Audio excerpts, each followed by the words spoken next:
a fisherman was sitting on the water with his line in, enjoying what was meant to be a quiet afternoon. Without warning, the low hum of an engine shattered the calm, and before he could respond, a jet ski struck his boat head-on.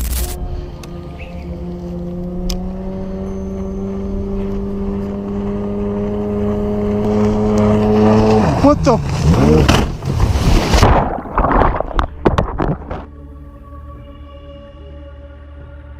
The impact knocked him straight into the water. According to the original post, the rider was only 13 years old and didn't see the boat until the last moment. Thankfully, both walked away, shaken but unharmed. Open water is a shared space, whether you're fishing or riding, and a single lapse in attention can turn a peaceful day into a life-threatening situation. Winter had fully taken hold, locking the river into a cold, motionless stretch where fish drifted slowly beneath the ice.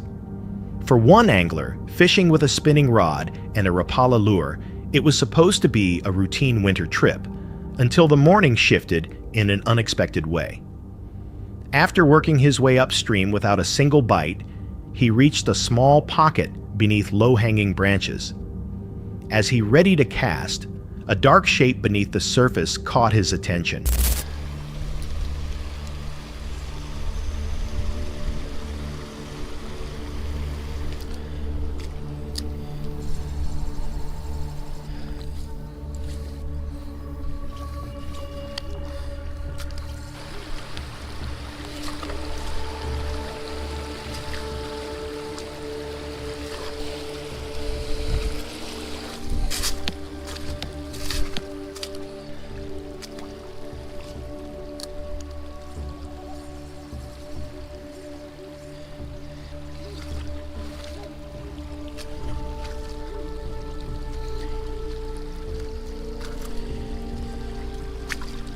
What in the heck?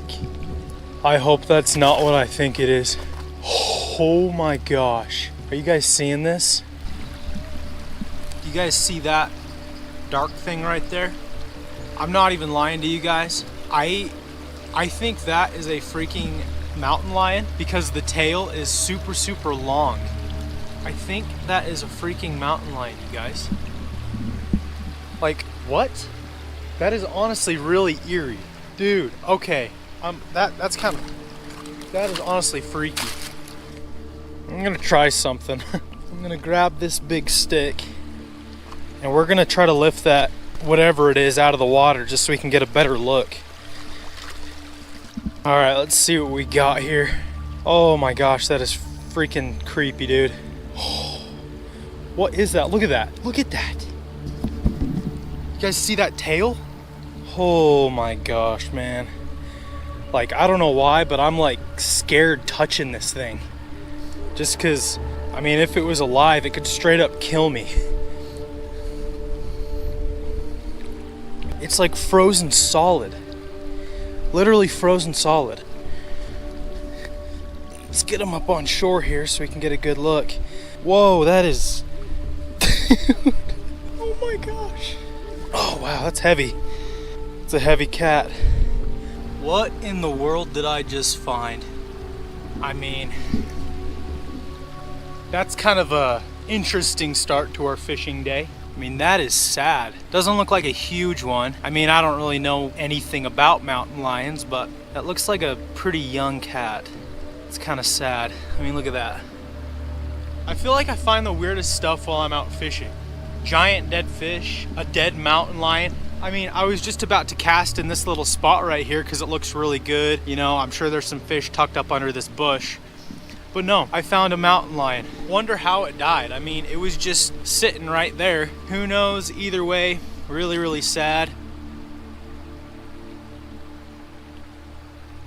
Well, that's crazy, folks. That is the first time. I mean, I've seen dead deer and dead coyotes while I'm fishing, but never have I seen a dead mountain lion. I feel like that's the equivalent to finding a dead grizzly bear. I mean, you just don't see them that often. Using a branch to lift it, he revealed something unsettling.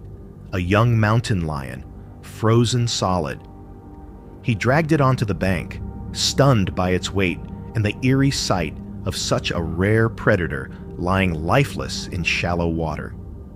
He had come across dead deer and coyotes before, but this felt different. After recording the discovery, he moved on, unable to shake the image. Hours passed without success, nothing but the memory of the frozen cat lingering in his mind. Eventually, the fishing picked up, and despite a broken reel, he managed to land several trout, keeping one for dinner. As he packed up to leave, the same question remained. How did a mountain lion end up frozen in a quiet river? In a place where such animals rarely meet their end, the possibility that something unseen was involved added an unsettling edge to an already strange day, leaving the mystery open for viewers to consider. In January 2025, Austin from America's Outdoor Family traveled to a remote campground pond to fish as temperatures dropped well below freezing. What he first assumed was a spillway soon proved to be something far more unsettling. Nearly a quarter of the pond was already sealed with ice, but he continued walking the shoreline as daylight faded. From the opposite bank, he noticed what appeared to be a spillway or a large log near the far edge. With each cast and change in angle along the dam, the shape began to look wrong, too fixed. Dude, it's not a freaking log and it's not a spillway. From across the pond, I thought this was a spillway. It's a freaking deer. It's a dead deer. You guys see that? Holy crap. There's a freaking dead deer. Oh, no way. I can see antlers. I don't know if you guys can see. Right there. There's antlers. Oh, I'm gonna freaking get in and get it. I'm gonna like get in. All right, hold on. I'm gonna set the camera up. All right, that is a deer. I'm gonna get in there. Oh man, I hope I don't have a hole in my boot. Dude, it's a buck. Oh, nice. Dude. Oh, no way. Dude, I wonder what happened. I don't know if it got hit by a car. Oh, it's got algae all over the antlers. Oh, it's stinky. Oh, guys. Oh, I found a body. Oh my gosh. It's a deer, Emery. Oh. Oh, it's a buck. Dude, I wonder what happened to him. That's crazy. Oh, he smells so bad. That was horrible. Oh my gosh. A nice little basket rack 8-point. Oh. Oh. That's crazy. I don't know if someone shot him. Like, there's giant deer, so I doubt he doesn't look big enough to shoot. He looks like a young deer. Oh. That is crazy. Oh. Oh man, it's so deer. Y'all back in here though? It makes total sense. There's also a road just right over there. Oh man, I keep getting whiffs of him. Oh, it smells horrible. Holy crap. Oh, dude, I'm gonna come back and get his antlers. I'm gonna get a saw and chop his antlers off or something. Oh, he's a young deer. I mean, maybe a 2-year-old, probably a 2-year-old. I've deer hunted enough to be able to tell, you know, kind of the general characteristics of a 2-year-old, but doesn't have very thick mass or anything, but that is crazy. Oh man. All right, Emery, don't rub it. Oh, you know when dogs lay down in it? Oh, Emery just laid on that thing. Emery, get. Oh, that thing smells like butt. Emery, get. Oh, she just freaking, you know when dogs like roll and stuff so they smell like the woods? Oh, that's horrible. Emery, that's horrible. She ain't coming in the camper tonight, can guarantee you that. I'm gonna leave the deer there. I'm gonna finish fishing and then I'm gonna tell Molly. I'm probably gonna call Molly, actually. I'm gonna call Molly right now. Moving closer revealed the truth. A deer partially submerged, frozen in place and coated in algae. It was a young buck, and the smell drifting across the pond made the discovery even more disturbing. With a nearby road and clear signs of deer activity, he considered whether the animal had been injured or had simply slipped into the water. The moment grew worse when his dog rolled near the carcass, adding to the unease. Austin left the deer where it was and contacted his wife. Hey. You will never believe what I just found in the pond. What? A body. A what? A body, literally. I just found a body. Like in the pond, like right here at the campground? Yes, at this sketchy campground, I just found a body in the pond of a big buck. Oh, gosh, Austin. You had me over here thinking it was something crazy. Yeah, you were ready to call 911? I was like, we need to definitely get out of here. Yeah, the campground is a little bit sketchy, but no, I literally pulled it out. I'm glad I wore my boots, but yeah, it looks like a young, probably 2-year-old. It's an 8-pointer. An 8-pointer? Yeah. All right, well, let me get the kids. We'll come down there and check it out. Are they awake? Yeah. All right, yeah, hurry up. We're running out of light. Okay. All right, come on down. All right, bye. Bye. By the time his family arrived, the sun was nearly gone and the cold had deepened. He mentioned the possibility of returning for the antlers, though it remains unclear whether he ever did. Years earlier, he had come across another dead buck under similar conditions, adding weight to the uneasy feeling surrounding the campground. Encounters like this often suggest ordinary explanations: ice, injury, or a misstep near the bank. But they also leave behind a lingering question. How does a healthy deer end up frozen in shallow water at such an isolated location? And what else might remain hidden beneath the surface of quiet ponds like this one? In October 2025, a fisherman from the BMR fishing channel was casting lines at Long Beach Pier when what should have been a routine afternoon abruptly turned violent. The water was murky but fishable, and he arrived hoping to repeat earlier trips where steady catches were common. Early on, he landed small perch and buttermouth, while others nearby brought in halibut and sea bass, creating a relaxed, familiar rhythm along the pier. But roughly 8 minutes into the session, that calm suddenly shattered. Loud shouting erupted somewhere behind him, instantly transforming the atmosphere from peaceful to chaotic. He turned his camera toward the noise just as a physical confrontation broke out between several people on the pier.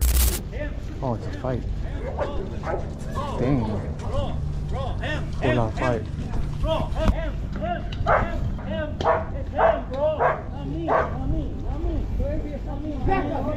Hey guys, come on. Guys, come on, calm down. They did? Okay.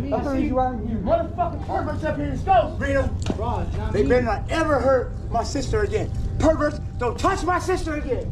Bro, it's not me. Man, what the f***? You guys alright? How we doing? You okay?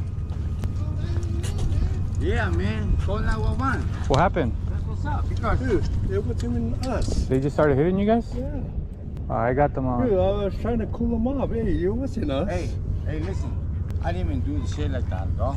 I got them. So you know them at all? I didn't even know those dudes. I don't know I what just come over here to fishing. Yeah? That's all. Alright. And they come to us to look.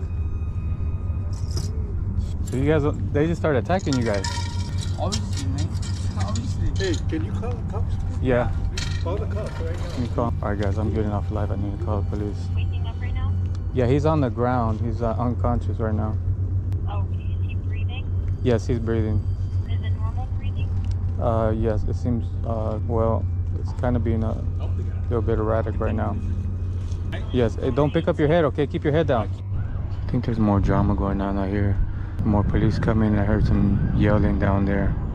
So maybe the guys came back.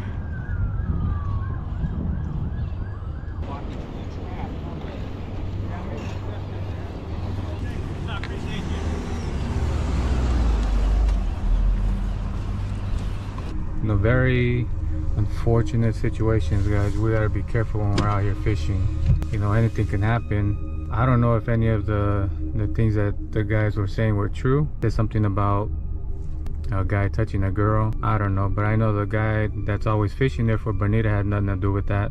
Nothing to do with that. I don't know about the other guy. But still, I mean, you almost killed the guy. You hit him in the back of the head. I mean, he had a giant lump behind his head. He was going in and out of consciousness. I mean, come on, it's not worth it. I mean, if something like that happens, call the police. Don't take the matters into your own hands. Now they're gonna be in trouble, unfortunately. So yeah, like I said, be careful out there, guys. I mean, I always carry a knife with me because you're gonna try to take my life, you know, I'm gonna defend myself. But I have to start bringing pepper spray, something less lethal, of course. You know, it's a dangerous world we live in. This is a reality. And here in Long Beach, there's been a lot of situations like that. There's situations like right where I'm driving where homeless people have stabbed people just out of nowhere. And the jetty down here, Alamitos Beach jetty where I go, I remember there was a person found dead there as well. So be careful out here, guys. Long Beach or wherever you go, it doesn't even have to be Long Beach, you know, it's just anywhere. There's crazy people out there. Learn to defend yourself, you know, watch your back. When I'm fishing on the pier, some guys look kind of suspicious, you know, I'm thinking, well, they're behind me, I'm thinking, are they gonna do something? So I'm always alert to things like that. But we also gotta watch each other's back, you know. I try to break it up, you know, because I knew the guy that was there was like, why you guys hitting him? You know, I was wondering that because I already knew he had nothing to do with it. I didn't know what happened, but like, he's the chillest guy ever. So yeah, be careful, guys. Hopefully we don't have incidents like this anymore. You know, it's just a shame seeing that happened over here at our pier. So, well, be careful out there, guys. Be safe. Look, as I'm driving home, there's another situation over here. I was telling one of my coworkers, like, past 2 days, I've been seeing a lot of crashes. Just a lot of crazy stuff. Within moments, bystanders were swept into the chaos. One man was knocked to the ground, another appeared disoriented, and urgent calls for emergency services rang out. As police and medical responders arrived, confusion spread over what had triggered the violence, with conflicting claims circulating among those nearby. The fisherman, who had come only to fish, found himself recording the aftermath of an assault that left one victim drifting in and out of consciousness. He later noted that Long Beach had seen an increase in unpredictable incidents, ranging from stabbings to unexplained deaths along the jetty, and that even ordinary fishing trips now demanded constant awareness of one's surroundings. He stressed that situations like this escalate quickly when people take matters into their own hands, often harming those who had no involvement at all. The incident highlighted how fragile public safety had become. A quiet afternoon could turn dangerous in seconds, even for someone simply standing in the wrong place at the wrong time. And as he drove home past another unrelated emergency scene, a sobering question remained. If everyday spaces were becoming this volatile, how could anyone be sure they would recognize the warning signs before being pulled into the next sudden crisis? On January 26, 2024, beside a cold, quiet stretch of river, the Vince Fishing Channel captured a moment that drifted far from an ordinary winter outing.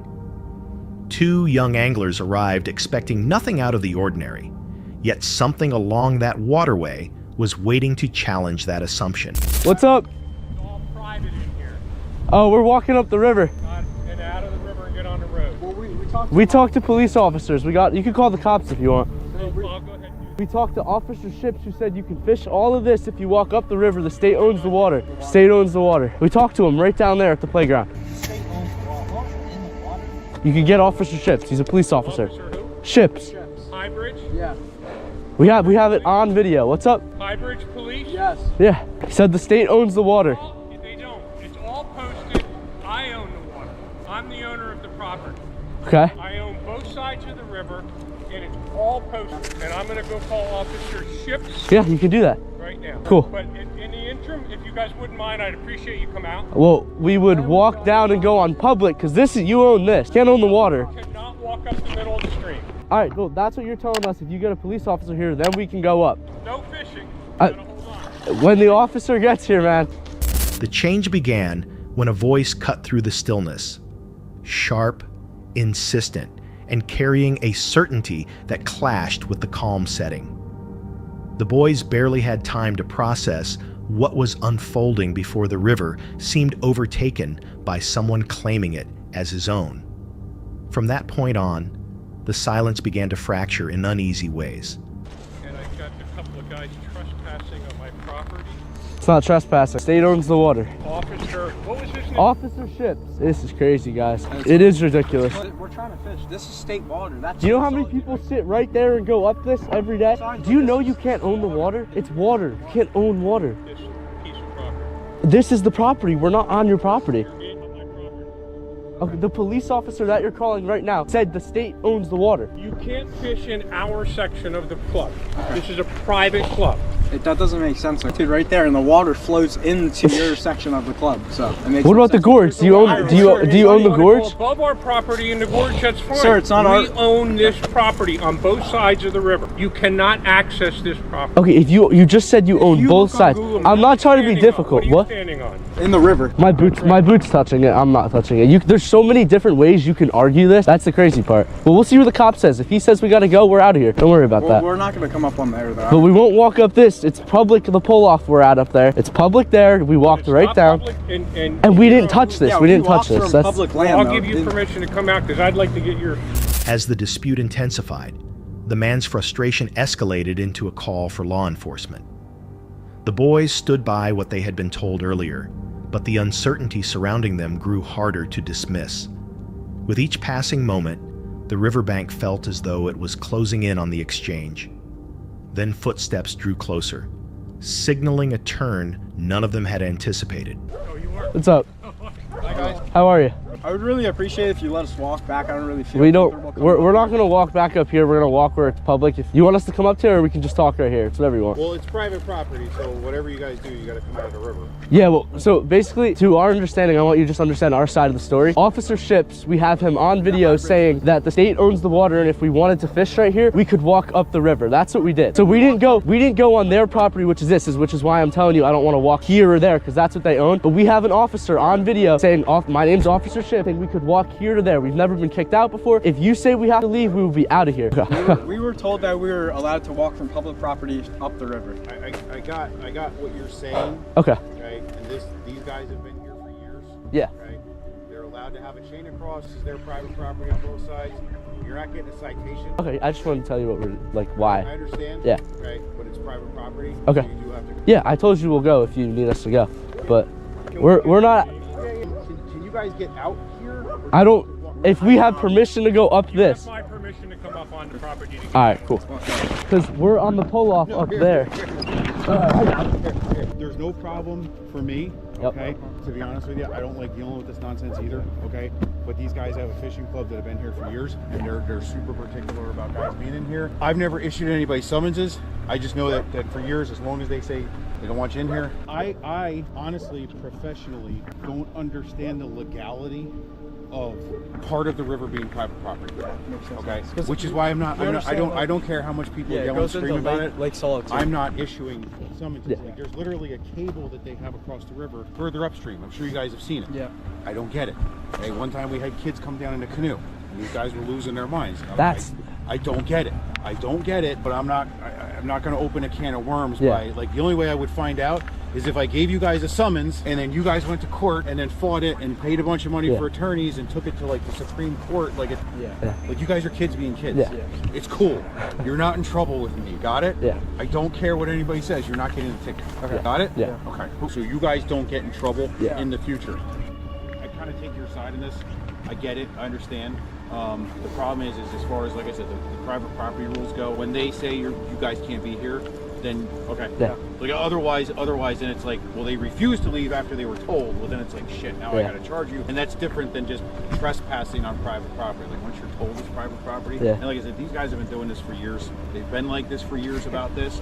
So it's been adjudicated in the courts. They're allowed to do it. I don't personally agree with it, but it doesn't. Yeah. Yeah, no, but we're just fishing. What are you posting under? Vince fishing on everything. Fishing yep. On everything. YouTube, TikTok, and Instagram. I'm gonna look it up as soon as I get back in trouble. You'll see some interesting encounters with some people. Awesome, cool. So am I gonna end up on YouTube here? If I ask your permission and you say yes. Oh, dude, this is a public service profession. You do whatever you want with my footage. Just don't make me look fat. Sorry, I gotta glue that one. We're good, dude. I'm getting famous here, so don't ruin my shot. I'll take it all. All right. Yes, you guys are good. You got any questions? No. You're good. We're cool? Yeah. All right, man. Hey, Thank you. good luck, Appreciate it. all right? Best of luck catching guys, some stay fish. safe, all Go right? further down the river, you'll have better luck. Someday in like Nowheresville.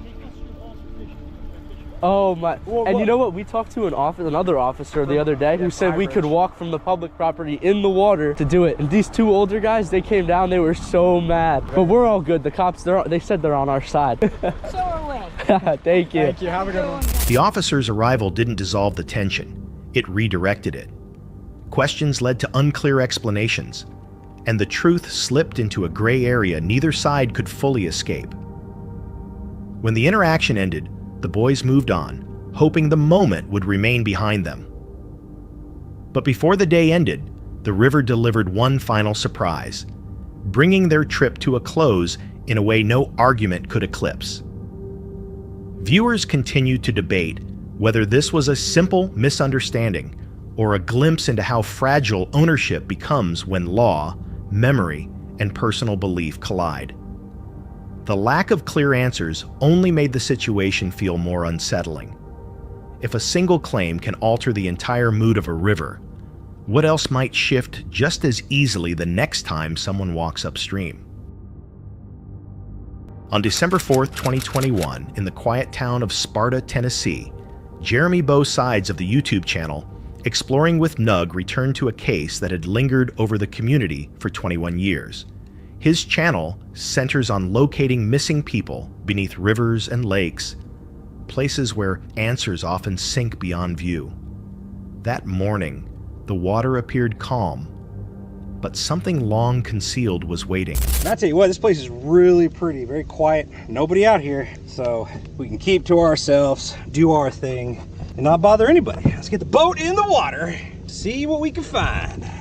So location number 2 is definitely looking like a bust. I haven't seen anything in the water, and I've been looking for a while. There are some huge balls of bait fish out here, but on the bottom, it's just sand and mud. There's not even any boulders, really. So, I mean, if there was a car out here, it would jump off the screen at me.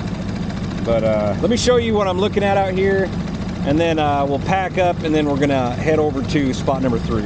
See that huge blob right there in the center of the screen? That's a bait ball, or a ball of fish. Small minnows and stuff that swim around. But usually when there's those, there's big fish feeding off of them, but I don't really see any big fish right now. A couple of them pop up on the screen, but nothing really to take home, unless you're gonna eat it. I don't know what I'm talking about. I don't fish.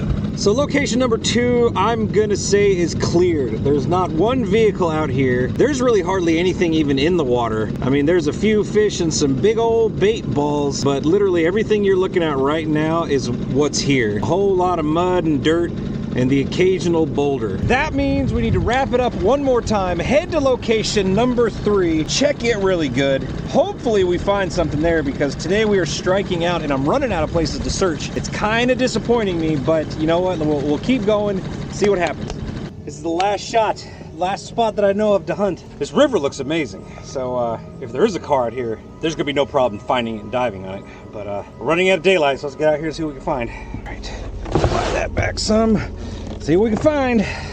So I'm scanning right now. I've been on the water here about 20-30 minutes, like I said. I've seen a few things that, you know, kind of looked like a car. It's possible. There are a lot of trees out here though, so I don't know if it's actually a car or not. Whoa.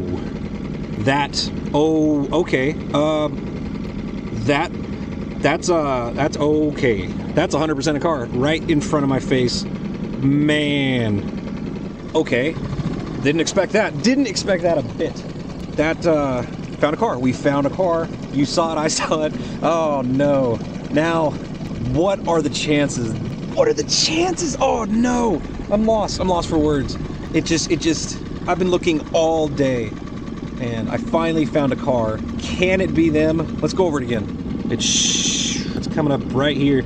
So we're looking at like 13 feet and the water is 46 degrees, which is bone chilling. You don't get a better picture than that. And dude, you can almost tell the shape of it. And I'm not gonna lie, man, that looks like I'm not gonna say it. I'm not gonna say what kind of car it looks like because I know what kind of car I want it to be. But I mean, it's got a short trunk and it's got a long nose, you know.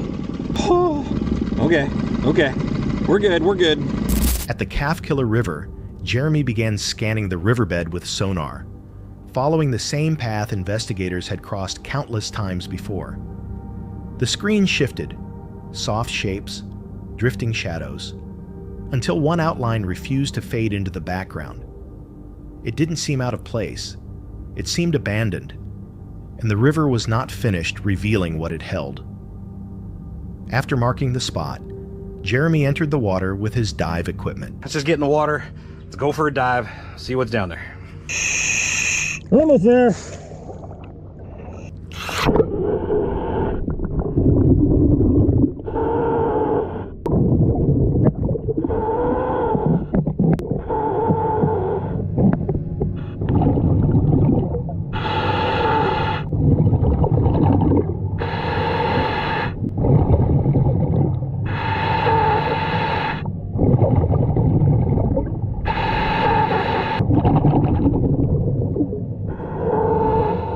What is missing?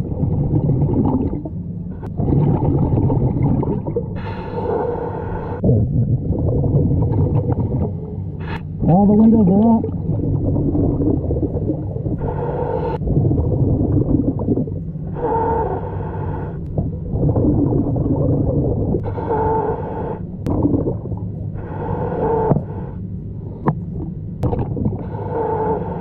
It's a Pontiac.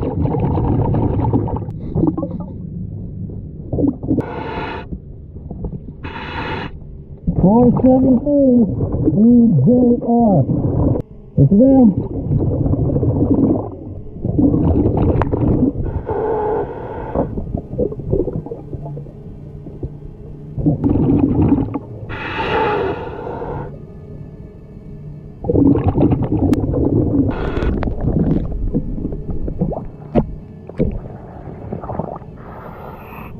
They're coming home.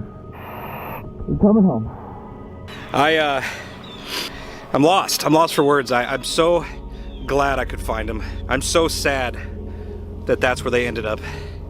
And I can't believe it's been over 20 years they've been sitting there waiting for someone to find them, and I'm glad I did. I don't know. It's a weird mix of emotions. I can't even explain it. And but you know what? This isn't about me. This is about getting them home, and we're gonna do that today. So let's start making phone calls. Let's get people down here. Let's get them out of the water. It's time. The cold river dulled every sound as he descended toward the shape below. What he located matched the measurements investigators had discussed for decades. Silent, intact, and resting just beneath visibility. Even the smallest detail he observed confirmed what many had long feared. Still, the surface held a moment no one could truly prepare for. How you doing? First things first, brother. Oh yeah? This is amazing, man. We've been looking for these two kids forever. Yeah, Let me see this license plate. Oh my God. Calling dispatch right now to run this tag. Okay. And they've been here the whole time, right down in there. That's crazy. That happened. How deep is that? I was like 10 feet. I need you to run a tag for me. And this is big. When you're ready. 473 Echo John Robert. Is that the Fosters? Okay, we found the car. Start a card for me right here, right now. Okay. This is the Explorer with a Nook. I've been watching your videos, brother. Thank you, thank you. Hey, you just became White County's hero with me. That's awesome. I done hugged him and everything, man. You just don't understand how big this is. I told him that.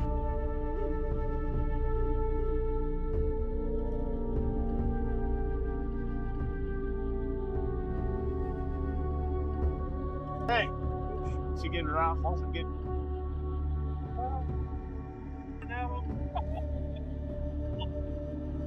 Chris, why you gonna put that down?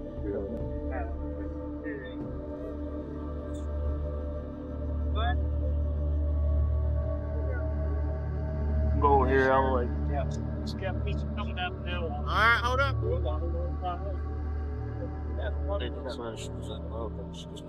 Yeah. Hey, on your way, look. Look.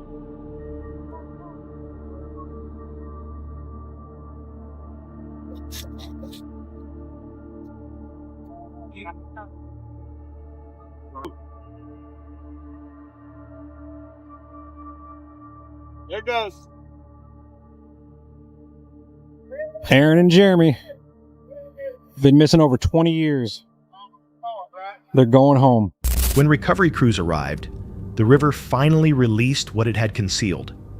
The vehicle rose slowly from the water, layered with years of silt, yet unmistakable in form.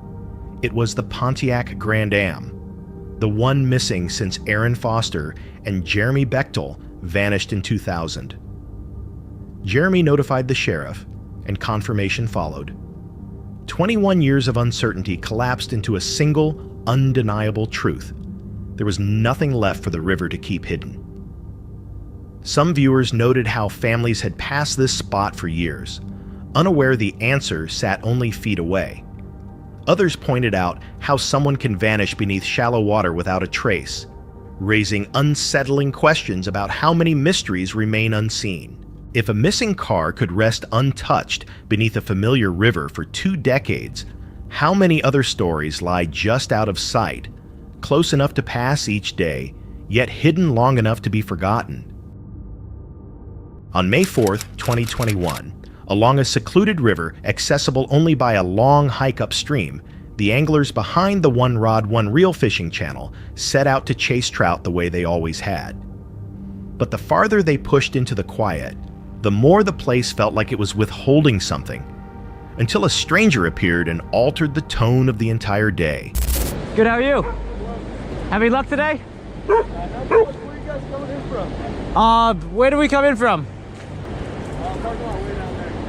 What's that? Where do we come in from, bro? We just parked. Where'd you guys come in from?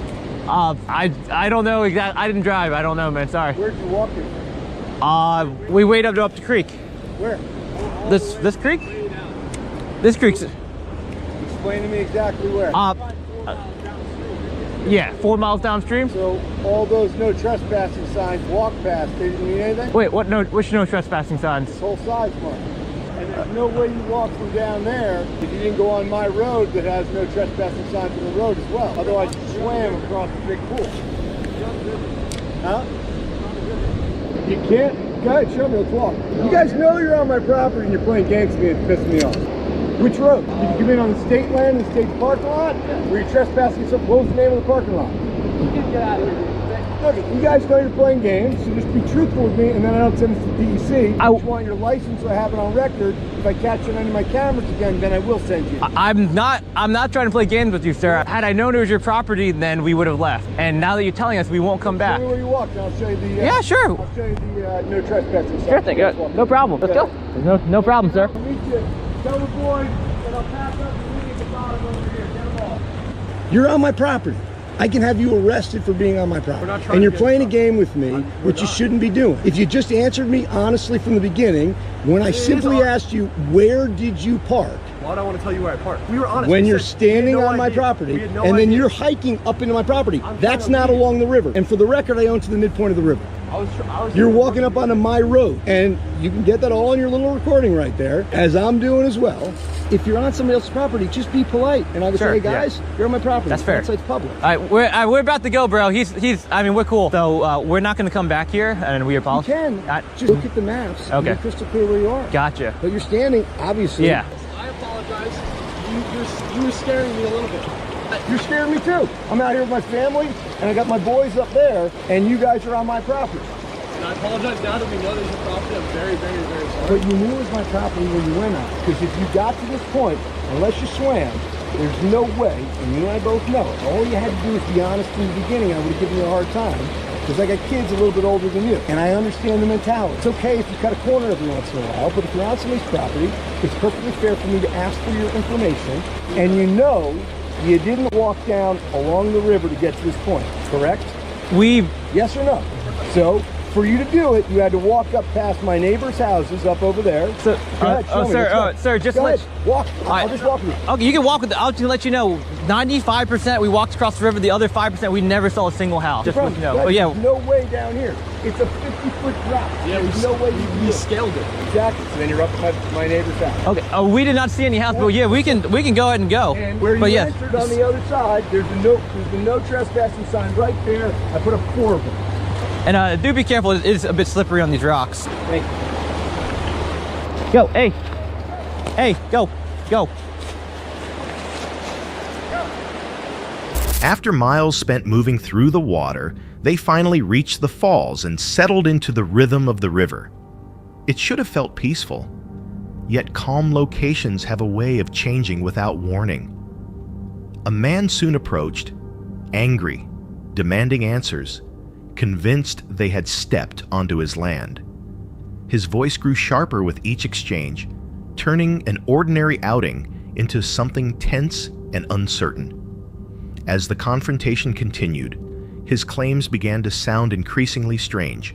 All right, guys, so that was a bit of a mess. We're gonna try to break it down here, but basically that guy claims that we walked across the driveway through a gate to get down there, which we did nothing of the sort. We parked in a public parking lot, completely public. And because I know some of you guys are gonna be asking, public parking lot, and here's the sign. There is nothing here that's posted. As you can see, the sign is, I guess, blocked out for whatever reason. The only thing that's interesting is it does appear that people have been using it for some shooting practice. And we walked either down by the bank or we went full send and hiked up mountains and stuff, and we're on this trail right here where it's literally marked. It's literally a marked trail. Totally public here. And the area that we went through, we were wading up the river the entire time, and we just happened to scale a cliff and continue onward. Yeah. And once we got up to him, there were posted signs on the land, but we were fishing the river. So honestly, I parked in a public lot, we were fishing a public river, we waded up the river. Yeah. It seemed a little illegitimate. That's why I wasn't willing to give that guy any information. Yeah. It's just, he came across a little bit aggressive, he was scaring me a little bit, and my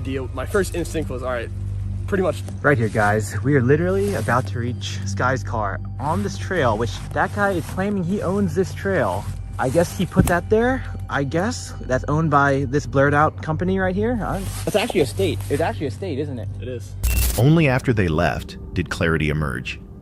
A public trail, visible markers, all directly contradicting what he insisted was private property. The discovery closed the encounter, but not the unease it left behind. Viewers questioned why the man acted so aggressively, especially when signage clearly showed public access. Some believed he was guarding a hidden fishing spot. Others felt the tension hinted at something beyond a simple dispute over land. If the river was public, why insist it wasn't? And what made him so determined to keep people away from that stretch of water? On July 1st, 2021, within the Blue Ridge Mountains, Heidi of the YouTube channel Lil Red Heidi Hood started her first river kayaking outing. Her channel normally features calm outdoor routines, yet this run felt unusual from the outset. Fast water ahead, shifting currents, and something along the riverbank she expected. Good morning, guys. I did not get much sleep last night because I am so excited. I'm doing something for the first time. I'm going kayaking. I've never been kayaking down a river before.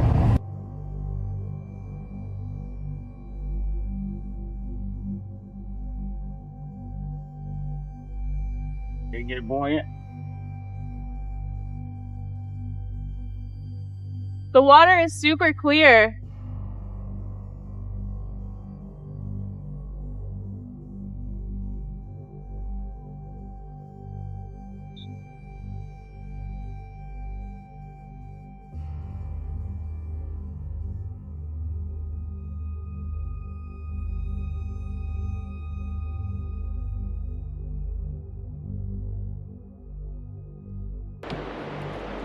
It is intimidating. Are you scared? No. I am. But wait till you see it. You're gonna be like, oh, all of that. All that noise for this 6 inches of water. Oh my gosh, we're getting back in? Yeah. Everything's going pretty smooth so far, except for the fact that, I don't know if you can hear in the background, but there is a huge rapid set right up here. I've only been in the kayak for like 30 minutes, so I'm gonna have to learn pretty quickly here how to manage rapid set number 2. There is the rapid set. I'm scared.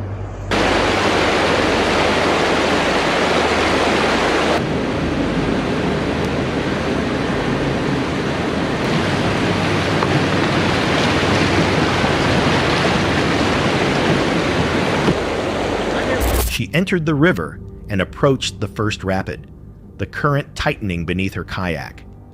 It was her first time managing moving water, and the pull felt stronger than she expected. She cleared it, but the uneasy silence that followed suggested the river wasn't finished with her yet. The second rapid rose quickly, a bigger, sharper drop that forced her kayak into a line she struggled to keep. She made it through, shaken yet upright, aware now of how easily the current might have taken control. Downstream, the calm felt thin, as if waiting for something else to break it. Right here, next to it, but he didn't come up very high. I just saw like his back and his, I guess one of his fins. It was like yellowish green. We just spotted a group of 3 otters swimming happily over there. So yeah, we've got some competition, some predators in the water. There's the bear running from the train. It's way over there. Right, running along the bank, headed straight for us. Yeah, I think we should go. Oh, there he is. He's coming. Okay, so there's a railroad track right up there. And I'm pretty sure they're just hanging out. Oh wait, he's right there on the bank.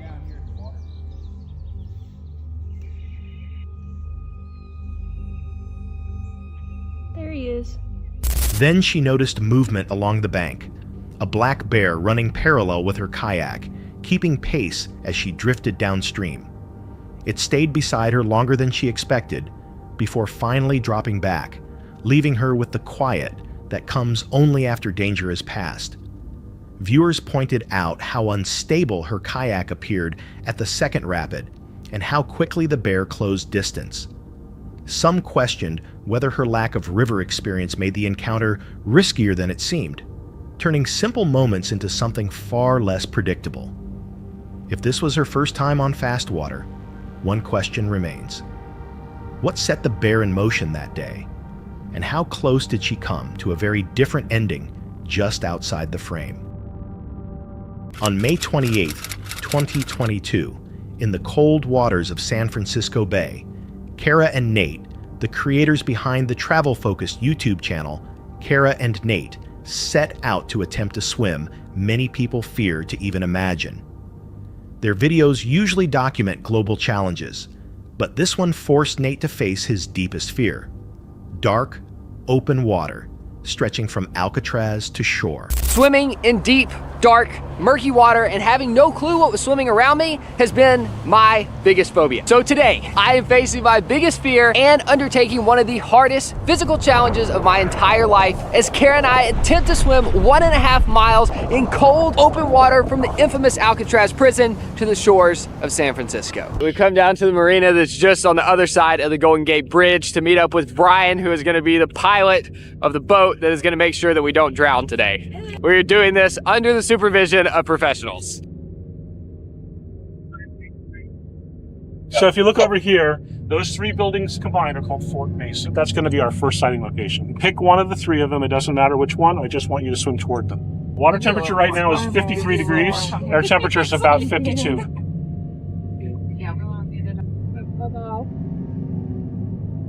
It's cold! I'm alive! I'll have fun! Fort Mason! Here we go! See you on the beach! We'll see you there!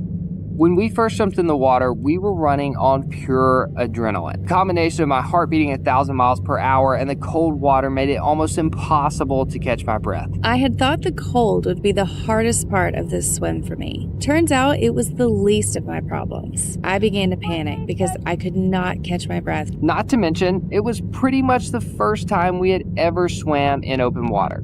Having never done anything like this before, it felt a bit like being in a washing machine. I just crawled my first wrinkle of water. What are we doing? I just working on controlling my breathing. Keep swimming, you got this. 5 strokes. Give me 5 breaststroke. Keep the freestyle going. They reached the starting point near Alcatraz and entered the bay, the cold striking instantly. Nate struggled to steady his breathing as the shock set in, forcing himself to keep moving while panic crept closer. Kara stayed beside him as he fought to remain focused. With every stroke, the bay seemed to widen, suggesting the most difficult stretch still lay ahead. Once we reached the halfway point, I felt like I was finally hitting a bit of a groove. My heart rate started to slow down, and I finally felt like I had a little bit of control.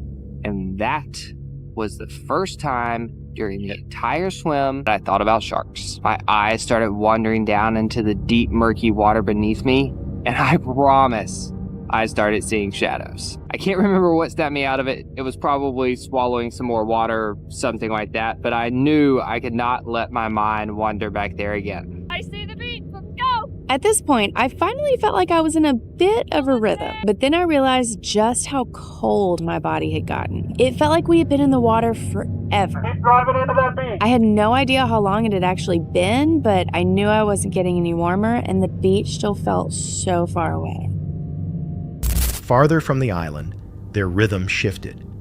Nate slowly regained control after reaching the midpoint, managing longer strokes as his heart rate settled. Still, the sight of the dark water below revived every concern he carried into the challenge.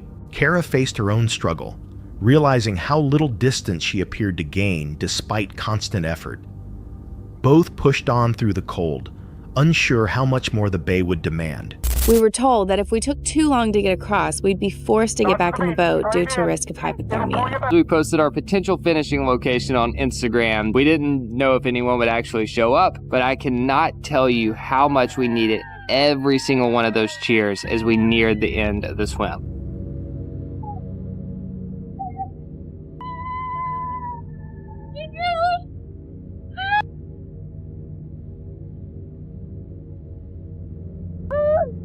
You did so good!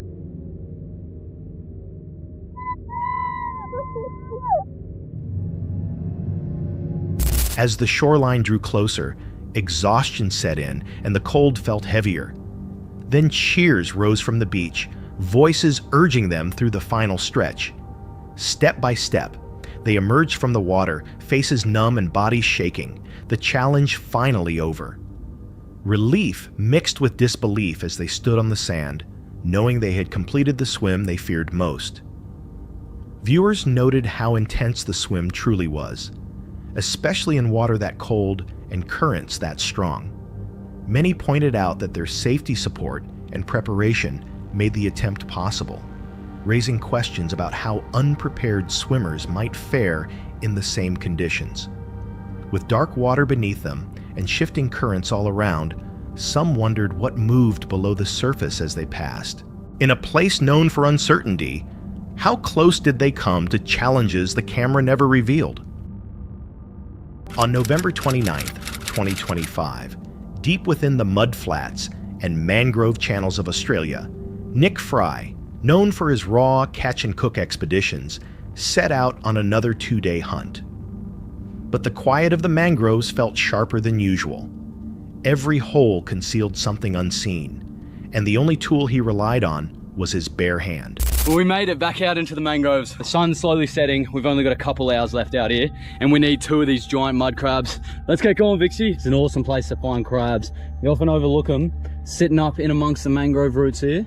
All the best crabs I've found over the years tend to be right up these streams, as far up as you can go. Big males, which is exactly what we're looking for. All right, so that is a big mud crab hole. As you can see, it's way bigger than my hand. In other states of Australia, you can actually put a hook down and pull them out that way, but here, it's illegal. So what I like to do is I bring just a piece of a hand spear, and I don't hook them, I just put them in to feel if they're in there. Okay. So that we're hearing right there, it's literally, wow, he's not far in. We're not allowed to use that to grab the mud crabs, but we're allowed to use our bare hands. So he's not very far in there, so fingers crossed. Holy crap. I almost just lost my finger. Woo! It's like I can almost see him.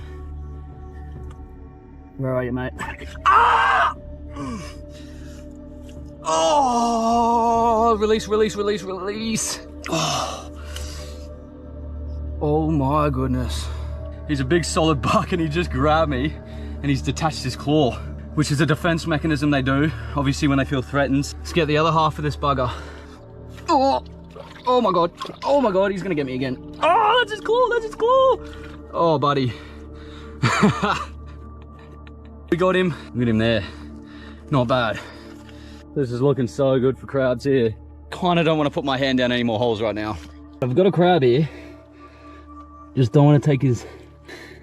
Guys, that's a big crab. That is a really good crab. It's like a bigger crab than we caught just before, but I don't know if you can see me pressing there. See how it's soft? Pokes in a bit. So basically he's going through the molting stage. These crabs, they grow so quick, they can double in size in a few months. So I like to put these guys back because I know they're growing. So I'll put him back there. You can see he's had a battle with another crab. Oh, let's go that way, buddy. This hole just goes on, and there's no doubt a giant crab sitting at the back of that. But my arm's only as long as this, so we're not gonna get him today. Not what I was expecting to find. What happened here? Well, the outboard's gone and there's nothing in it, so I'm assuming it's been dumped. Yeah, it's pretty interesting. It's a cool little boat. Perfect for setting pots out here. I'll grab the rego just in case someone's actually lost it. There's been a few big storms recently, and maybe it's just a little tender boat that snapped from the mooring and washed up in here. The first crab hole gave no warning. Nick slid his hand into the dark opening as he had since childhood, following regulations that prohibited any tools. Seconds later, a crushing grip locked onto his index finger.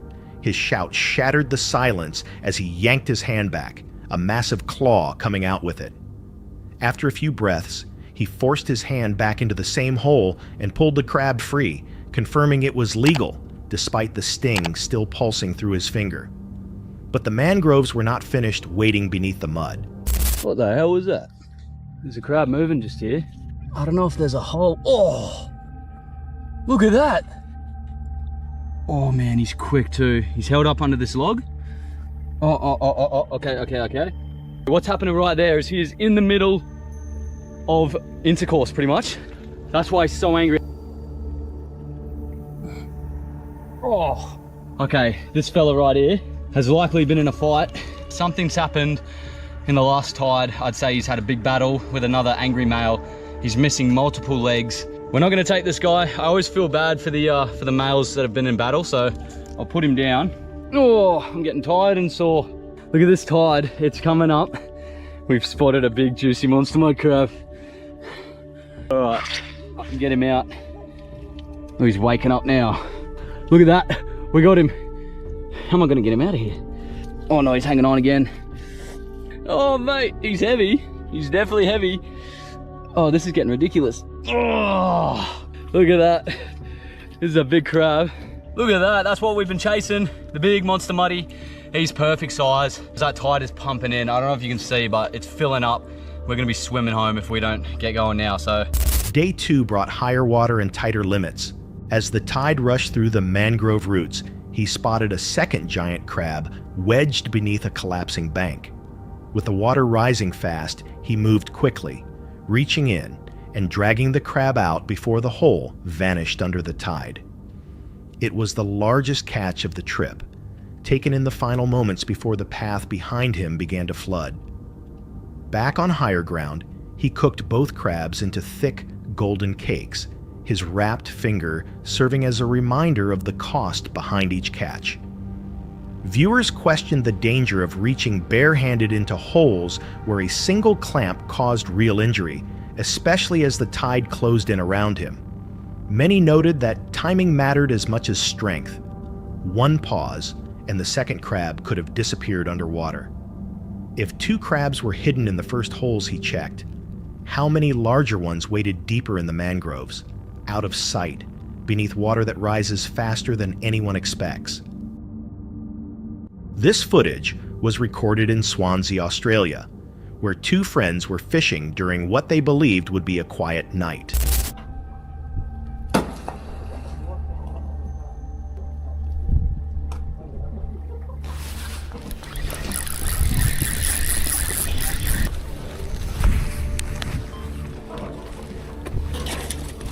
Oi, what the fuck is your problem? Huh? What's going on? Are you alright? You wanna have a guy? That sense of calm vanished without warning when a stranger began throwing someone's fishing equipment into the water, triggering an unprovoked act of violence.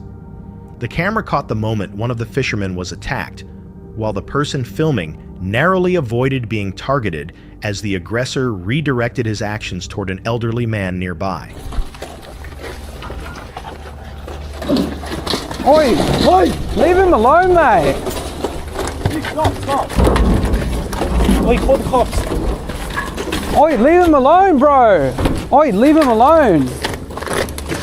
Oi, leave him alone, mate! Bro, Hey. leave him. Oi, leave him alone. Oi, stop it. Oi, stop. Only after realizing he was being recorded did the attacker stop and flee into the darkness. Huh? Just go off the way you go. go. Go.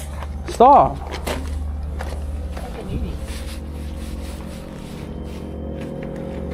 What's wrong with him? Did you record it? Yeah, I did. The whole thing. Bro, you full. Are you alright, man? You okay? Is he okay? What's wrong with them? You okay, bro? Yeah, I'm fine. The fisherman assisted the victim, contacted authorities, and later shared the video online, where viewers quickly identified the suspect as Zach Main. He was subsequently taken to a police station and charged. The incident highlighted how suddenly danger can emerge in public places, and how critical video evidence can be when violence occurs without warning. It also leaves a lingering question. How many similar encounters go unresolved simply because no one was recording when everything went wrong? Jason and the team from Motor City Magnet Fishers were working beneath the Tireman Bridge, pulling up the usual assortment of discarded metal, street signs, brake components, even an old revolver. It seemed like another routine day of magnet fishing until one of Jason's casts brought up something completely unexpected. Caught in the line was a tangled mass that was difficult to identify at first. Oh my God! GoPro, start recording. No, don't. No. Cal, come here. I don't think it's any. Don't record. It's either a dog or it's a person, dude. No, That's a rib cage right there, right? Rib cage, yep. All right. I hope it's a deer, but it's wrapped in its chain, Van. All right. Get everybody off this side of the bridge. Somebody to go on that side of the bridge, please. Not a person. I hope it's a dog, dude. Would be a really big. Oh, it stinks horribly bad. Either way. That looks like a deer. What'd you side's fur? What? Backside's fur. You can see the fur right there. So it's a dog or a deer. Looks like it was in a bag too. Here. It's a dog. I can see the jaw now. Yeah. What do we do about that? Animal control ain't gonna come out for that. There's not much they're gonna do. I mean, you can literally pull the chain off, go back in the water with it, or You have to pull it to shore and get it out of there. Hey Sally, it's Jason. Hey, we moved over to Tireman. I've got a dog's body stuck to my magnet. I didn't know who we should call. Should we call police? It's got a chain wrapped around its collar. Somebody threw it in and drowned it. Okay, if you could do that, that'd be great. We're gonna try to drag it over to the shore. It's mostly bones, but it smells horrible.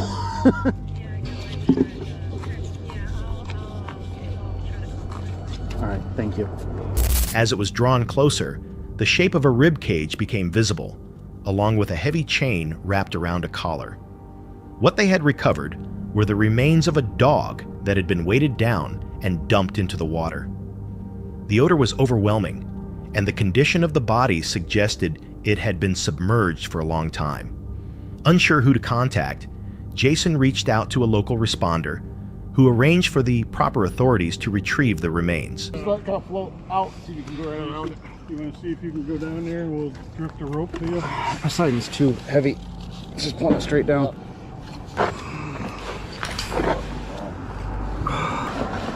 Somebody might want to catch the other half of that chain. The chain probably has concrete on it. Something. Want to grab a hook? Let's see how it rolls.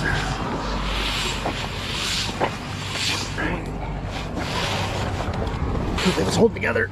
I don't really want to bring it up any further. Yeah. There's no way to get the Poseidon back without pulling it up though.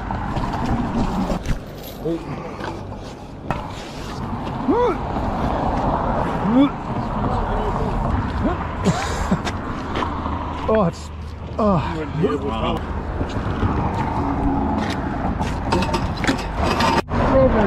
Construction sign.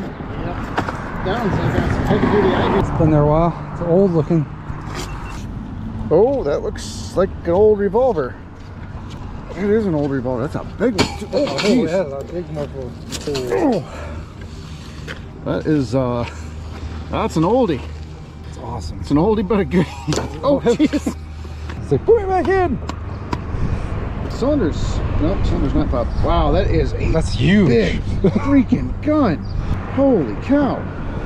It's awesome. The cylinders I see are empty. I want to look straight down the barrel. That might be a 357. Awesome. Good job. The crew removed the chain, guided the body toward the shoreline, and cleared the area so animal control could take over. What started as a casual search for lost metal had abruptly turned grim, a discovery that pointed not to an accident, but to intent. The chain secured to the collar suggested deliberate harm, raising unsettling questions about what had happened beneath that bridge. And as the team packed up, one thought remained. If someone was willing to dispose of an animal this way, what else might be hidden below the surface? And how many similar discoveries had gone unnoticed in those dark waters? In the early morning, Olmenberg reached a remote Australian reef break, expecting a flawless surf session. He had driven more than 90 minutes to access the powerful, notoriously shallow slab, a wave that demanded experience, caution, and ideally another surfer in the water. Conditions looked ideal around 8 a.m., with clean faces and steady offshore winds, but the empty shoreline was a warning he chose to overlook.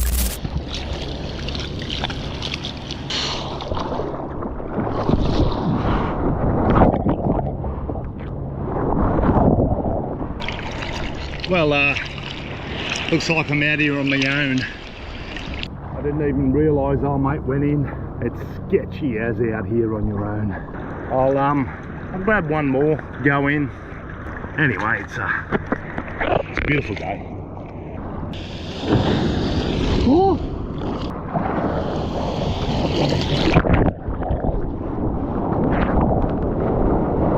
I turn a little bit weird. It's the shape of the wave went all weird, very strange. But that was a hell of a lot of fun. This is not the type of wave I want to be out here on my own. If there was a few more guys out charging, I would stay out, but I've been out here once, but it wasn't any good. But this time, it was quite good. But what I find with a lot of these styles of reef breaks, they're only good for a very short period. And as soon as this thing gets low out here, it's impossible to ride. Low tides at about 11:30. I think it's around about 9 now. I noticed that there was a lot more rocks that were visible, and no thanks. Anyway, I ticked this off my bucket list, so I finally surfed it properly. You know, had a good surf. There's rocks everywhere. Another surfer appeared briefly, offering a moment of hope for company, but no one paddled out. Determined to finally surf the wave properly, he entered the lineup alone. At first, everything went smoothly, with strong, clean rides that matched his expectations. Then, the tide began to drop, exposing more reef and making the break increasingly unpredictable.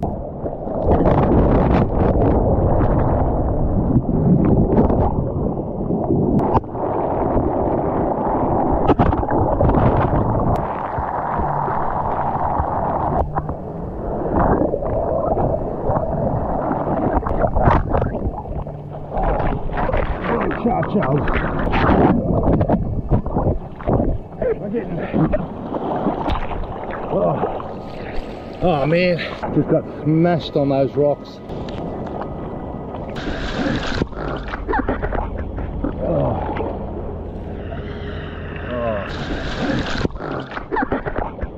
Oh. fun up until the paddling. Oh shit. Oh man.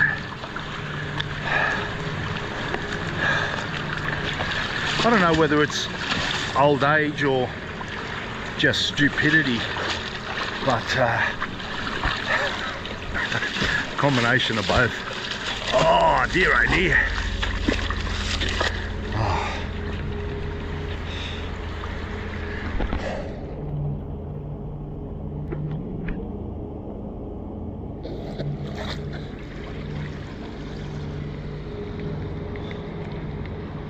Yeah, well done. So I paddled out through there about an hour or so ago, and it was it was all right. Coming back in, it was a lot lower.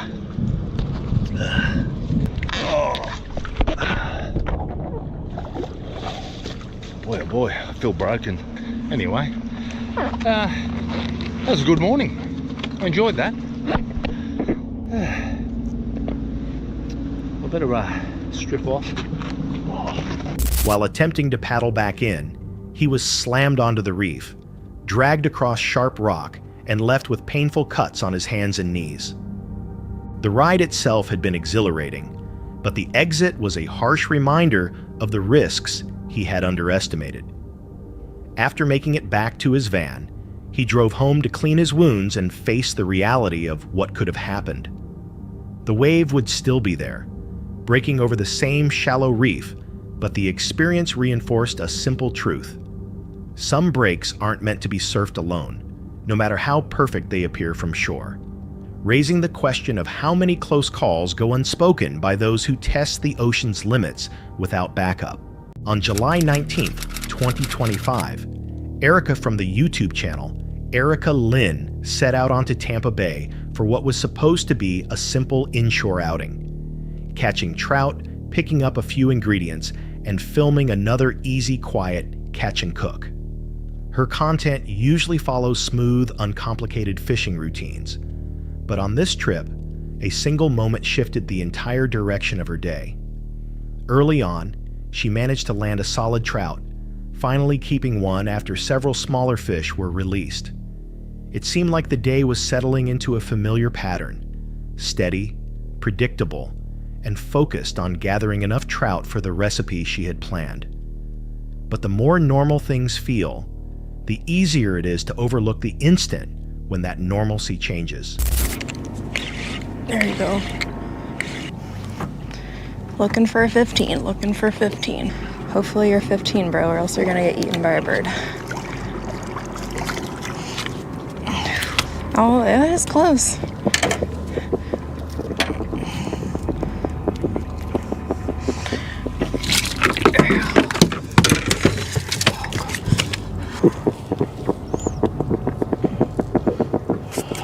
I got a treble in my finger. Alright, and you're keeper anyways, so you're gonna have to just die like that. I'm sorry, bud. I'm keeping him anyways. I got my third trout. This is where it'd be really nice to have another person on the boat. Well,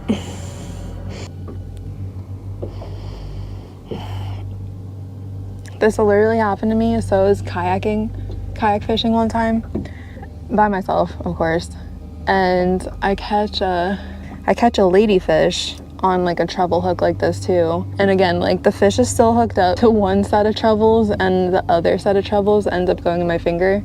And I end up like having to paddle back. I almost passed out in the kayak, to be honest. I'm okay right now. But I got home and I had to like pull the whole thing out and it was not fun. Luckily I got the fish off at the time. Well, that's a first. Not that I haven't got a lure in my finger, but I've been able to get it out myself before. But unfortunately, I'm gonna have to go to the emergency room. Glad you guys were with me to see all that. All right, update, I'm alive. I still have a hook in my finger, but I didn't pass out so far, so that's good.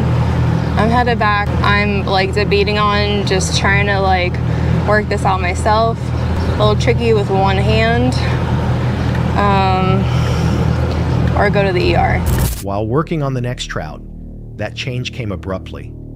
As she reached to remove the lure, it recoiled unexpectedly and drove the treble hook deep into her finger. The calm rhythm of the morning shattered instantly, leaving no room for anything but action. There was no simple fix on the water, no way to keep fishing, only the sudden understanding that the trip had taken a sharp turn.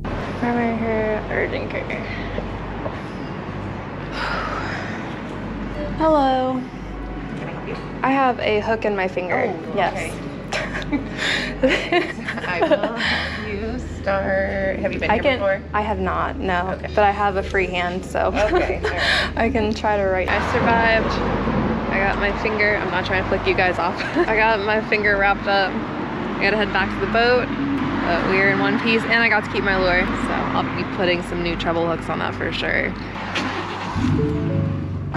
All right, and we're back.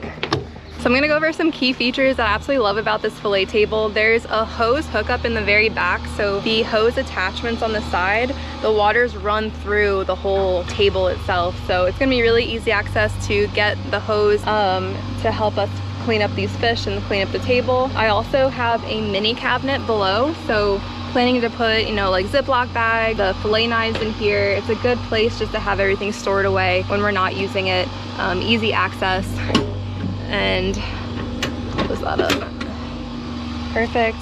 Now this is a 6-foot table. They have a lot of different options, but here in Florida, we sometimes do get our bigger species like cobia or grouper. So it's great size to have big fish, one, and also potentially 2 people filleting fish at the same time. So huge shout out to Seaward. We're gonna be doing a lot more catch, cook, and cleans coming up to show you guys a little bit more of me using the table, but very excited to get these fish cleaned up, and trout tacos are on the menu.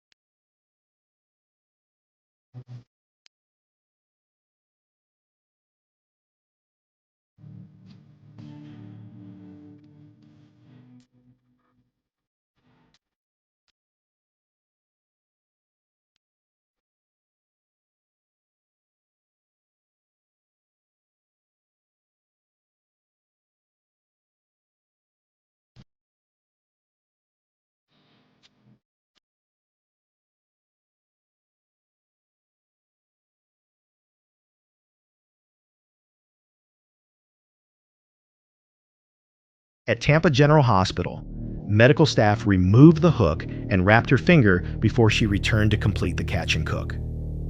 The rest of the day unfolded quietly, her original plan still intact, but overshadowed by a moment that had become far more painful than she ever anticipated. Viewers pointed out how quickly treble hook injuries can happen, especially during tasks that feel automatic. Many shared their own ER stories, noting that accidents like this often come from routine motions rather than dramatic mistakes. If something as simple as unhooking a trout can turn into an emergency so quickly, it raises the question: how many ordinary trips begin just as peacefully, only to pivot in a single, unforeseen second? On April 2nd, 2018, at a quiet pond beside a golf course, Alex from Alex Moyer Fishing began what looked like an ordinary afternoon on the water. His channel usually documents small base outings and lure demonstrations, but yet something in the silence held a strange tension, the sort that often settles in right before the unexpected interrupts. The change arrived: boundaries, permission. Alex explained he had parked near his grandparents' home, but the man circled back to the same topics repeatedly. Nothing was openly hostile yet. It was the repetition that felt strange, as if the exchange was stuck on the same loop.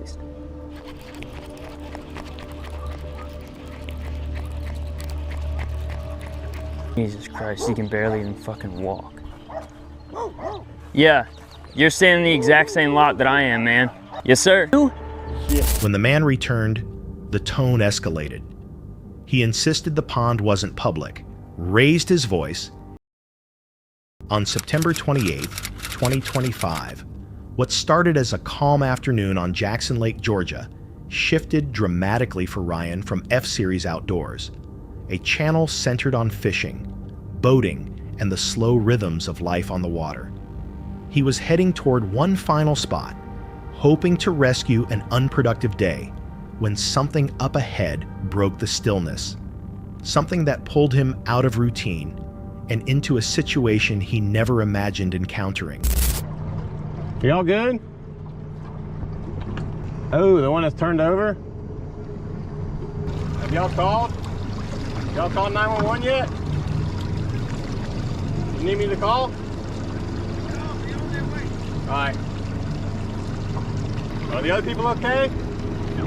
At this point, I'm just wondering if there's anybody else in the water possibly injured and what's going on. So I start looking at the other boat and heading towards it because these two guys are taking care of that man. When another boat passes by on plane, which got me thinking I need to slow any other boats down and start looking for possible bodies in the water.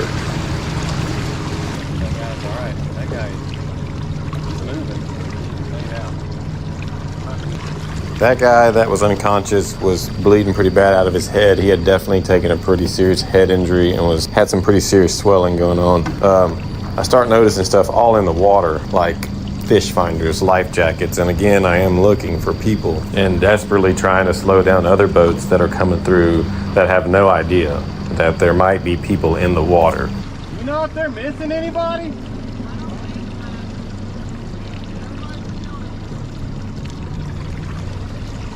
Yeah, they flipped it. They're on the way. Where'd you go? They're right here behind me. The what? The other boat? Yeah. He's right there. He's tied up to... Yeah. Is he breathing? Yeah, he's moving a little bit, but not good. He moved a little bit, but he don't look good. He was idling across the lake when he spotted a distant wave. Subtle at first, then clearly signaling trouble. As he closed the distance, the scene sharpened into something far more serious. A base boat sat motionless with a man sprawled unconscious across the deck, while another vessel lay upside down near the shoreline. The peaceful lake he had drifted across moments earlier suddenly felt unnervingly heavy, as though the water itself was holding back the truth. And the more he approached, the more troubling the details became. I really didn't want to be in the way, but I started noticing everything in the water, and I'm like, I can definitely collect all this stuff for these people, and it might be something worth value to them, and it turned out some of it definitely was. The boat that hit them was what looked like a 16-foot bass boat with like a 65 horsepower motor. It hit like a 20 to 22-foot ski boat. The bass boat was really not damaged, but the ski boat had a giant gash in the front of it. They'll tell that story later on in the video, but the boat took on water and capsized very quickly. Luckily, it drifted towards the dock the whole time. They were able to bail out and basically climb straight onto the dock. At the crash site, he saw just how injured the man was. Blood gathering around a swollen head wound, his breathing shallow but steady. Debris floated across the surface. Gear, safety equipment, and personal items carried slowly away by the slight current. Ryan began retrieving whatever he could, life vests, electronics, pieces of equipment, before they drifted out of reach. The damage told its own story.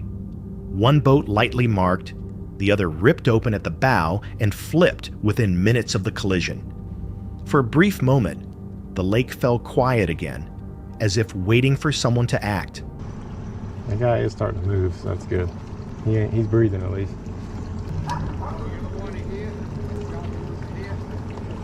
This is the moment that the first paramedics got there. I believe it was like volunteer firefighters, but they were just now arriving on the scene.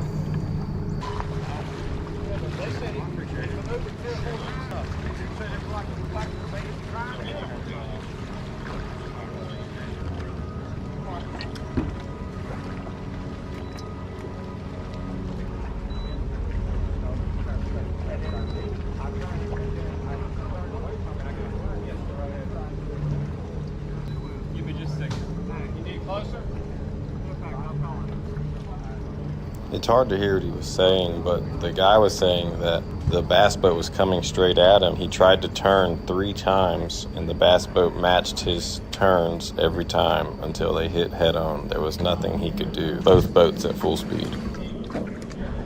I didn't see her purse. I looked. Maybe it's still in the boat. What? She said her purse was like a green. She said it might float. Yeah, I got a blue dry bag that I did not put my It's up in that little hatch on the console. It sunk slowly? Huh? It didn't sink real fast or what? No. I mean, it might still be in there? It came down pretty quick. Oh, yeah. It was capsizing within 2 to 3 minutes. This was the last few things that I picked up in the water. I think it was like a cigarette pack and a few other things. And when help finally arrived, the circumstances behind the crash began to surface. Volunteer responders reached the injured man and brought him toward land. Once alert enough to explain, he described what had happened. The approaching boat kept steering toward him, mirroring each attempt he made to veer away. 3 evasive turns, all matched, until avoidance became impossible. His boat rolled shortly after impact, leaving almost no time for anyone nearby to react. After the scene was stabilized, Ryan returned to his own vessel, using the moment to remind viewers why caution and life jackets matter on every outing. Viewers debated how such a collision could happen in open water, suggesting everything from distraction to a sudden medical issue.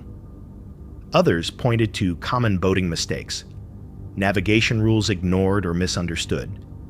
But the impact pattern, along with the repeated mirrored turns, raised more questions than answers about what truly happened in those final seconds. If the injured boater really tried to turn away 3 separate times, why did the other vessel match him so precisely? Was it confusion, a mechanical failure, or something the lake hasn't given up yet?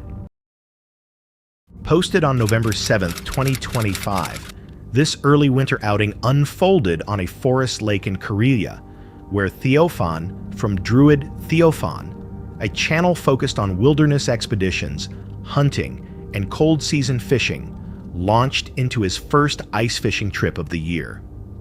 What should have been a simple check of the new ice shifted quickly into unease, as the lake answered every movement with warnings of its own. Before dropping a single lure, Theophan stepped onto the frozen surface with an ice chisel, striking the layer beneath his feet to test its strength. It held barely, but the sharp cracks that followed reminded him the ice was still early season, thin and unpredictable. He continued anyway, cautious but determined. Yet the stillness beneath the ice hadn't revealed its full temperament. At the first hole, let's cast it. Now start timing. Depth is about 1.5 meters. The ice is excellent. Really, no problem at all. There should be bites right away. But this is awesome, guys. Look, 1, 2, 3. We wait. Usually there would already be a bite. I've never had it on this lake where there wasn't a bite in at least one of the holes. In every hole I've drilled here, there was a bite, and it happened right away. Maybe I shouldn't have picked the triple hook spoon lure? Can you believe it? The weather's nice, there's a bite, but no fish. Look at that, friends. The first perch of the season from the ice. Here it is, beauty. Here it's bait. Is it bait? Are you bait? Are you bait? Yes, it's bait, friends. It's bait. That's it. And as soon as I started talking, everything immediately gets awesome. Let's try to eat now. This has never happened. I used to come here anytime. That's how I broke through. The ice chisel is amazing. Just look at how I'm walking. Really confident. But I've driven across lakes that are a bit bigger than this one. And they're already, you know, done for. Whoa, there's nothing at all yet. I mean, okay, let's see. Here's a closed hole. Depth. Oh, what do I have here? All right, let's try it.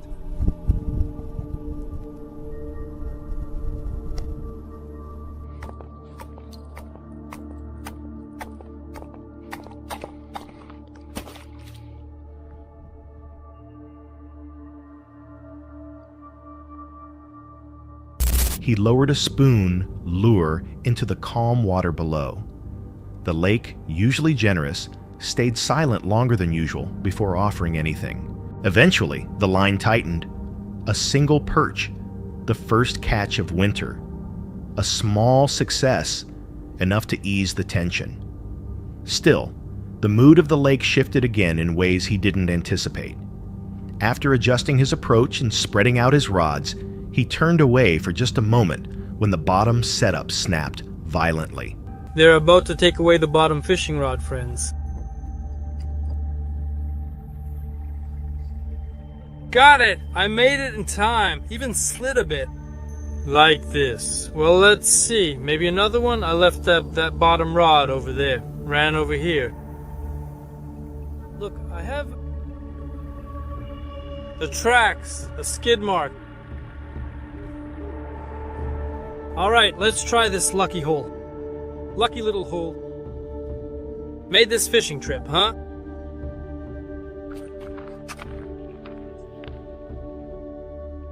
Let's leave it like that. Here we go. Fishing on two fronts. Oh man, dropped everything and ran. Here it is, guys. Here it is, my favorite forest. Well, I'm a hunter. Oh, whoa, did you see that? Unbelievable. Okay. Miracles are happening, friends. Did you see the rods move? The hit was powerful enough to nearly pull the rod straight into the hole, and as he rushed across the slick ice, he slid before grabbing it in time. The fish turned out to be another perch, but the force behind the strike stayed with him. And the lake had one more surprise waiting at another hole. Oh, wow. Handsome. Damn, the wind. So friends, don't worry or cry. The fish, Right, but the biting is really bad for this place. For this place, it's really bad. Look, it's biting right in front of us. Not stupid. Wow, what a strike that was. It just hit right by the eye, guys. Look, it's biting by the eye. That's a perch. Alright. Fishing on the first ice. Whoa, listen friends, here it is. Okvin.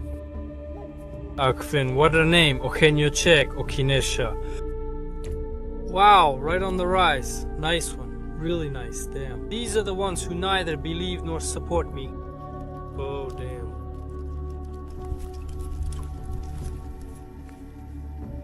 I just can't tear myself away. I should probably be getting ready to go home already. But here, I even brought a small thermos with me. Well, a little thermos and some sandwiches. But I can't eat them because time is precious. I'd rather, instead of eating, I'll do some fishing.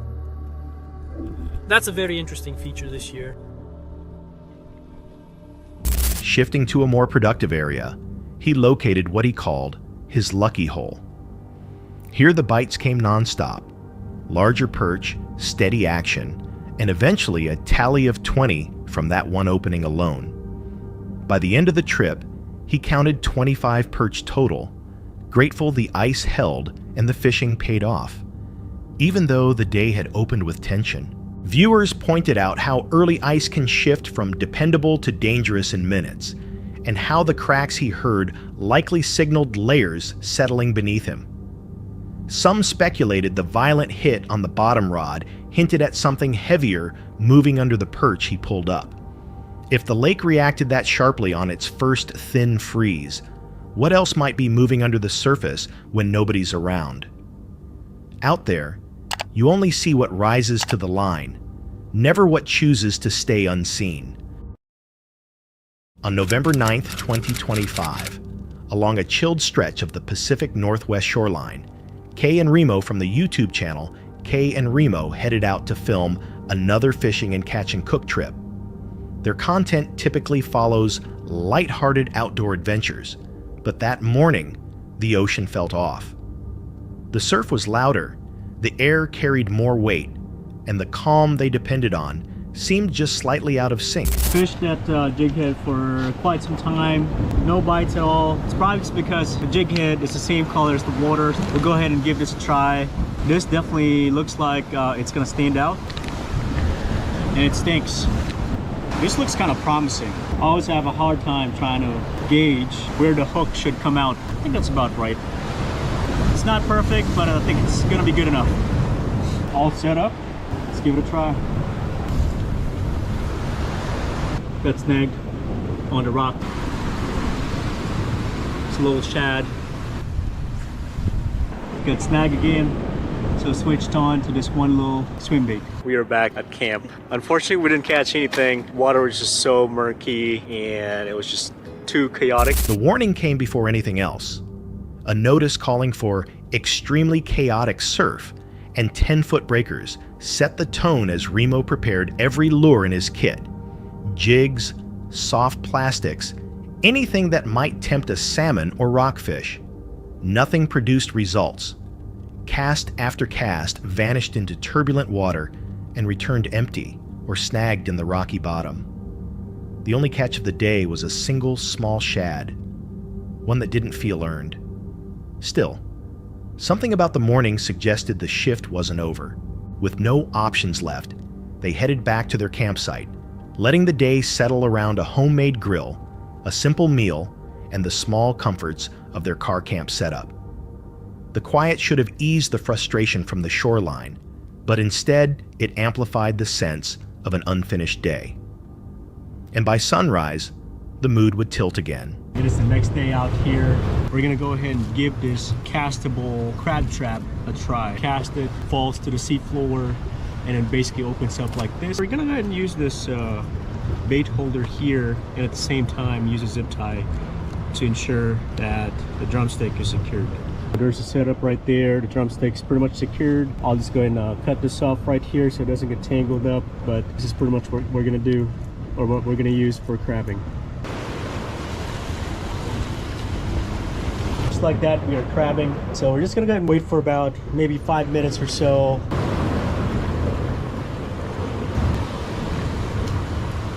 Actually, that might be a keeper. This guy was about to come off. Let's go ahead and measure him pretty quick.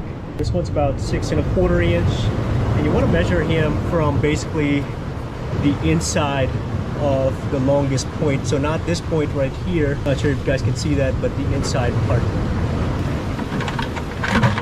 So I kind of want to go set up for salmon setup and rockfish setup, but the water's pretty chaotic right now. So I'm just gonna go ahead and wait for this. I'm just gonna focus on crabbing until we sort of kind of limit out. That's pretty much crabbing is from the shore. You don't have to be offshore to be able to catch crab. Last cast, I waited for about 5 minutes. This time, I think I'm gonna wait for about 10. Let's see if we can fill it up with crabs. It's been about 10 minutes. Let's give this a try. Oh my God, hold on. Oh no, there's a lot. I think, yeah, oh, they got away. A lot of them got away. A lot of them got away. Give me that. A lot of them got away. Look at that. That's a lot. So this one's definitely a keeper, but we'll just go ahead and give it a quick measure. I want to show you guys. See, like it doesn't even fit. That's definitely a keeper male. And look at these big claws. These are huge. You know what? A lot of them got away too. Yeah. Because of the wave. Oh yeah, this one's a female. Put them back. I was like, this is so heavy. All keeper? Oh, hold on. All male? Oh, there's one female. Big female. Wow, this guy is big. Oh, 2 female and 2 male. This is the easiest crab to catch. Doesn't have the 2 big claws, so there's no pinchers. It is now low tide. I just found a crab down here. Still alive? I don't know, probably. Oh yeah. Yeah, finders keepers, right? Look at this. Pretty good size. Another bucket full of crabs. Hey buddy. Okay, it's all the crab. 1 female, 1 male. Hoping to go catch some fish, but none of our methods worked out at all. Tried rock fishing, salmon fishing, no bites, but we've got a couple buckets full of crabs. Today we're going to try to make crab fried rice. We're gonna use carrots, corn, sweet peas, green onions, garlic, our rice, and of course, our crab. After boiling for 3 to 5 minutes, time to debone them. All the meat.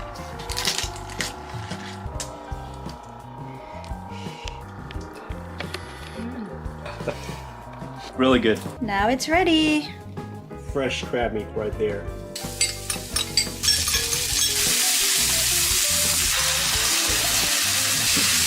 Carrots, a little butter. I don't have wine, so I use soju, just a little bit. Time to put our rice.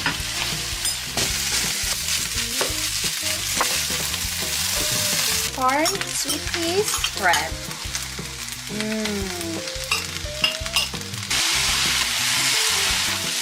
Salt and pepper to taste. Just gonna add soy sauce, a little drop of sesame oil. Last but not the least, green onions. Check this out. Perfect plate of crab fried rice. All the big chunks of crabs in there. So I ended up getting a big chunk. The next morning brought them back to the beach with a castable crab trap and one leftover drumstick for bait. The first pull brought up a legal male Dungeness, and the second haul came up packed with crabs, some slipping away before they could grab them. They kept the larger males, released the females, and quickly filled their buckets. Even a lone crab washed onto the sand felt oddly intentional. Back home, they cooked the 2 biggest and turned the rest into crab fried rice, ending a trip that opened in frustration but closed with more success than expected.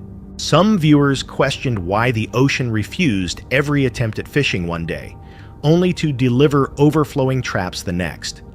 A few suggested that stretch of coastline behaves unpredictably, almost as though whatever lies below determines when the water gives and when it withholds. If one morning the shore goes silent, and the next it offers more than expected, what exactly decides that balance?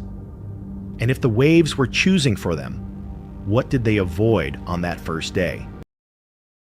On April 20th, 2022, along a still freshwater canal in South Florida, Dev from the channel Danglin' with Dev went out to film another relaxed fishing outing, the kind of simple, easygoing content his channel is known for. But as the morning progressed, the quiet banks around him began to feel strangely alert, as though the water and the neighborhood behind it were waiting for something he had yet to notice. Got him. Oh, holy cow. Let's go. Let's go.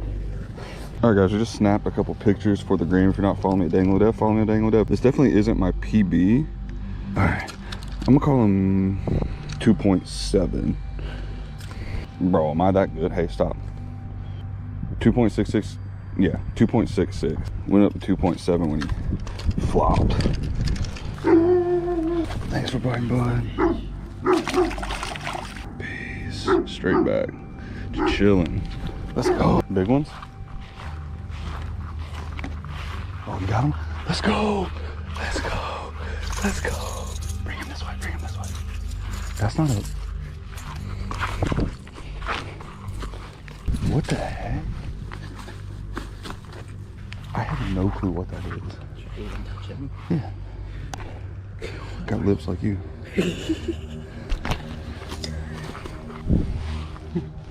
Hold his deals. Pretty fish. I got you. Yeah. You gotta let him go. Hold tight. Fine, I'll let him go. Guys, comment down below if you know what that is. I have no clue what that was. Got him. Let's go. Let's go.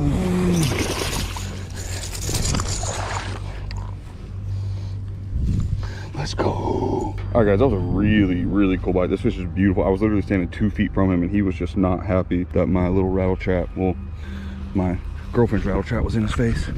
Peace. I bet you could catch him again. I bet you could. Get your lure. You on? What do you got? Fight it, fight it, fight it, fight it.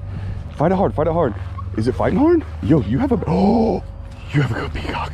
You have a good peacock. Get him, baby, get him. Get him, get him. Come on.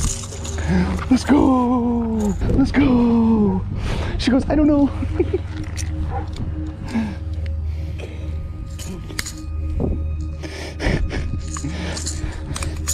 Yeah, before we do anything, we're gonna wait on him. This will be your official PB on scale. Just let go of it. Hook him through the gill. Oh, frick it, I'll do it. Hey, bro, chill, dog. That was what? That was the funnest fish I've ever caught. Yeah, because it hit it out deep and you fought it in. All right, there we go. Got them all hooked up. What do you think? I don't know. It just hit 275. It's at it locked in at 273. So on scale, your PB is a 273 peacock. Dude, the other one was double this size. Legitimately. That other one was, imagine like a 9-pounder. Can we kiss the peacock? Mm-hmm. Can't get that on this one. Okay, I hold you. Dev started the day, as he always did, scanning the shallows and spotting a sizable peacock bass cruising along the edge. He worked the lure, hooked it cleanly, and brought in the 2.66-pound fish. Minutes later, Shelby added one of her own, and Dev followed with a largemouth heavier than any he had caught in South Florida before. Everything felt effortless, almost unusually smooth, like the calm stretch of Canal was offering one last pleasant moment before shifting. Something in the atmosphere hinted that the mood was about to change. Okay. Okay. Okay. Okay. I can't walk over there in half a second. Wait. All right, put it back. You want to film me and release it? Yeah, I got it all on film. Put them back. You're just going to go ready? Yeah. Good job, babe. Ready to get into an altercation? Yep. Just get your reel. Come on, he's calling the cops. You can take a picture, dude. I don't care. What? Hey, dude, why are you so upset? No habla español? I can't hear you from all the way over here. I know I can't. No habla español. Hey, bro, I said I'm leaving. Chill. I'm with my girlfriend. Calm down. Okay, I just moved from Jacksonville. Damn. I get it, bro. Probably just for walking in the yard.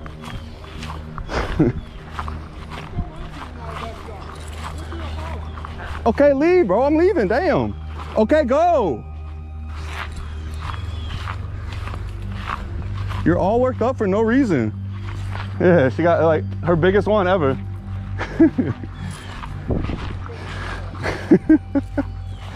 What?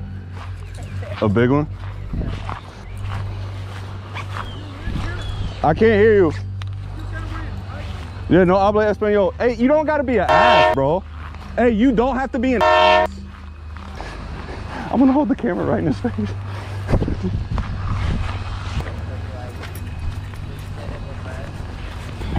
No, it's okay.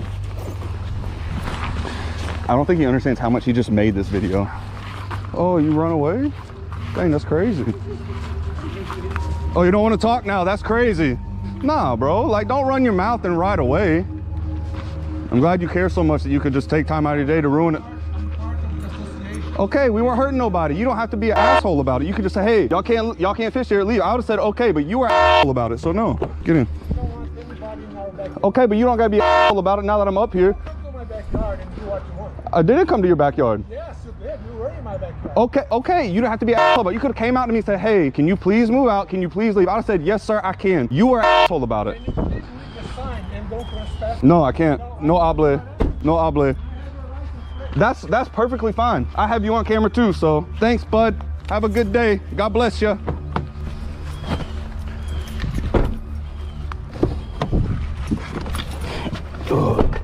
As Shelby celebrated her personal best peacock base, a man's voice cut through the morning, shouting from farther down the canal, agitated without clear reason. Dev responded calmly, explaining he didn't understand Spanish and that they were already planning to leave. But the stranger kept moving toward them, irritation building until Shelby raised the camera. The instant he noticed the recording, he stopped, backed up, and rode away without another word. Dev packed their gear, unsettled but composed, saying he would have left willingly if the man had simply asked. The rest of the outing ended quietly, with Dev reminding viewers to stay composed